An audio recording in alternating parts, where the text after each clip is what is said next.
What's my dream? How I get there. Artinya, siapa kamu? Tulis di dalam satu buku. Beli satu buku, bikin judulnya Who am I? Siapa saya? Beli lagi buku kedua, What's my dream? Apa impian saya di bidang pendidikan? Misalnya kamu ingin di bidang pendidikan jadi dokter di bidang apa misalnya? Itulah pendidikan tertinggi. Di bidang profesi, kamu mau jadi pekerjaan apa? Mau jadi dokter kah? Mau jadi akuntan publik kah? Mau jadi apa itu? Seperti beliau ini birokrat atau mau jadi menteri? Tulis. Setelah ditulis semua di bidang keuangan, mau berapa banyak uangmu? 10 miliar, 100 miliar, 1 triliun, berapa triliun itu? Itu tulis. Berapa lama mendapatkannya? Di bidang properti, kamu ingin rumah yang kayak gimana dan di mana, kan gitu. Di bidang rumah tangga nanti, kau kepingin pria yang seperti apa, pendidikannya, agamanya dan sebagainya. Nah, setelah itu semua dibikin dalam buku kedua, What's your dream atau your target gitu. Ambil buku ketiga, tulis judulnya How I Get There. Bagaimana saya mendapatkannya. Paham kan? Sehingga tidak salah pilih, tidak salah jurusan. Karena kebanyakan salah jurusan. Temannya ke akuntan, dia akuntan juga. Tetapi nggak dijiwai. Dia temannya dilihatnya lagi bagus nih, pengacara, dia ikut-ikutan jadi pengacara. Nah, jadi hidup itu harus punya prinsip. Jadi cita-citamu apa? Mau jadi lawyer. Alasannya? Alasannya itu pertama kali nengok kasusnya, terus kedua saya suka lewat film Dokumenter tentang ini law by order, tentang persidangan, tergantung kasus-kasus. Tapi saya lebih suka yang kriminal. Suka kriminal. Kenapa suka kriminal? Karena banyak teka-teki yang bisa berkata gitu. Untuk bisa jadi seorang lawyer harus pintar. Kenapa pintar? Karena setiap hari beliau ini memproduksi peraturan. Di DPR sana namanya fungsi legislasi. Tapi kalau tidak mau ribet-ribet, pilih jadi dokter. Karena kalau dokter gigi misalnya, kau hanya kuasai 16 gigi bawah, 16 gigi atas, ilmumu cuma 32. Kalau mau ilmu kedokteran yang lebih sederhana, pilih dokter mata. Dari zaman Nabi Adam sampai sekarang mata cuma 2, mata kiri dan mata kanan, tidak pernah ada mata tengah. Jadi ilmunya cuma 2, jadi tidak terlalu rumit. Tapi kalau kau mau jadi lawyer, kau harus siap-siap botak kayak saya ini nih.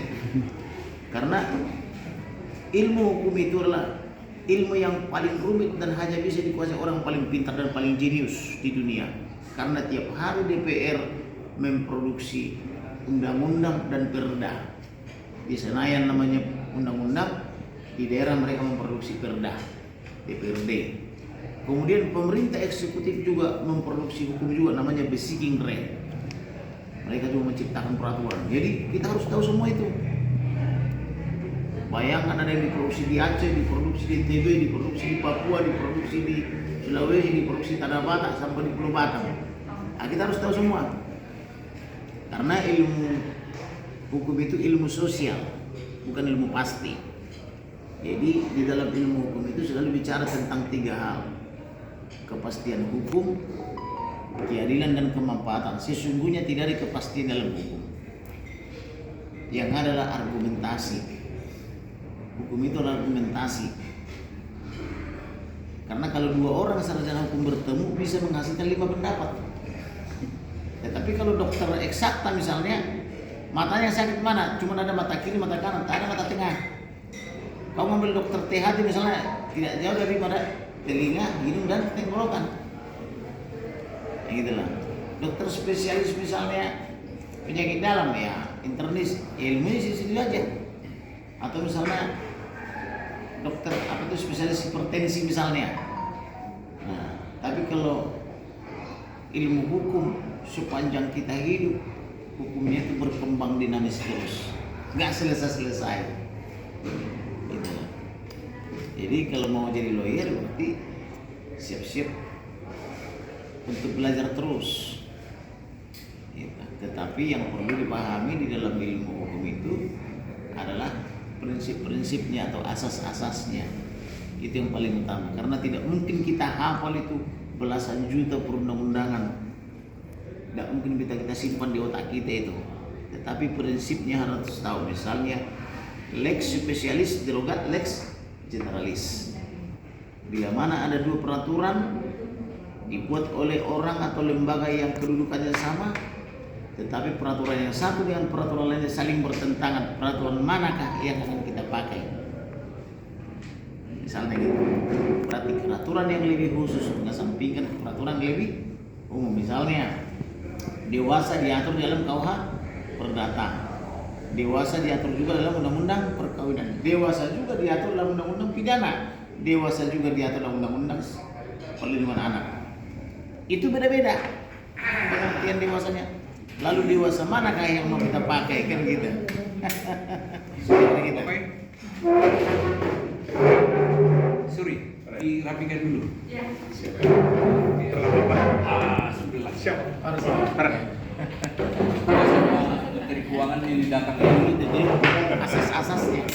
Yang menurut saya untuk jadi lawyer itu minimal 7. Kita udah syarat. Udah ya? Lu saya Saya udah makan. Udah. Mau minum aja. Yang Bikin aku whisky. terhormat Ya. yang ketiga yang berikutnya itu adalah yang berikutnya itu bergaul, yang berikutnya itu dapat dipercaya, Lagi ya? yang terakhir punya integritas. Kalau sudah punya itu pasti jadi lawyer yang hebat. Yang saya Hebat dalam arti bukan banyak uangnya, tapi punya integritas yang bagus. Bahwa kita ada uang itu akibat daripada Seperti yang tadi ya. bukan tujuan. Apa ini yang tadi? Ya. Katanya kalau lawyer itu kalau sekali baik baik, kalau jahat jahat. Ada istilah seperti itu di mana? Dia memiliki yang 7 tadi itu pasti jadi lawyer yang hebat. Tapi kalau dia tidak punya 7 itu jadi lawyer pedagang. NPW benar, nawar piro wani. Jadi pedagang hukum. Gitu, ya. Sukseslah. Baru juta nomor 17. Sama kita nomor 17. Udah. Oke, Ya, terus. sukseslah ya.